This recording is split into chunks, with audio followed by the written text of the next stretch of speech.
Dear Mom and Dad, dear sister, dear brother, dear loved one, I know that you believe in God, and I do not. You fear that hell awaits the non-believer, but I will not. You accept the Bible as true, but I cannot. Throughout recent months and years, you've stood on my doorstep, made countless phone calls at all hours of the day and night, sent me long letters, given me books and sermons, invited me to church, and prayed nonstop for my salvation. And after all the pleading, the raised voices, the confusion, anger, and tears, after all we've been through, I know how frustrating it must be that I still do not see things your way.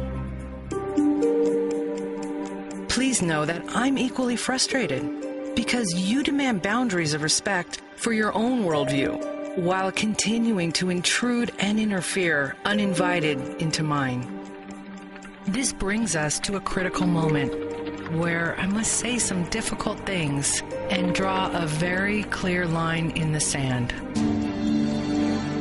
If you continue to misrepresent the theory of evolution by using the word theory in an intellectually dishonest way, we have nothing more to talk about. If you dismiss the evidence of evolution by natural selection observable in our world and in our own DNA, and you instead believe that our true origins involve a lonely, floating being in outer space and a naked man and woman in a sacred garden with an enchanted tree and a talking snake, we have nothing more to talk about. If you believe it makes sense that God would send a moral, trustworthy, honest, loving, hardworking, charitable non-believer to eternal torture in hell, yet would allow a serial killer to enter heaven after a deathbed conversion, we have nothing more to talk about. If you believe human beings could live to be almost 1,000 years old in the Bronze Age, we have nothing more to talk about. If you believe that a church, God's house, should ever need to buy an insurance policy against disaster, we have nothing more to talk about. If you'd pay a $2,000 insurance deductible toward an invasive surgical procedure performed by trained doctors, recover over a period of weeks with prescription medications invented by scientists, and then thank God for His divine healing, we have nothing more to talk about.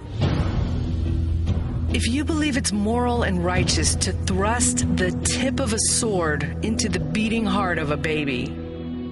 if you think it's reasonable that an all-powerful, loving God would not prevent 300,000 men, women, teenagers, and infants from drowning in a tsunami because He works in mysterious ways, if you believe that any loving God would allow a child to die of cancer in the arms of his grieving parents, we have nothing more to talk about. If you believe in giants, supermen, unicorns, flying chariots of fire, the undead, leviathans, healing mud, talking animals,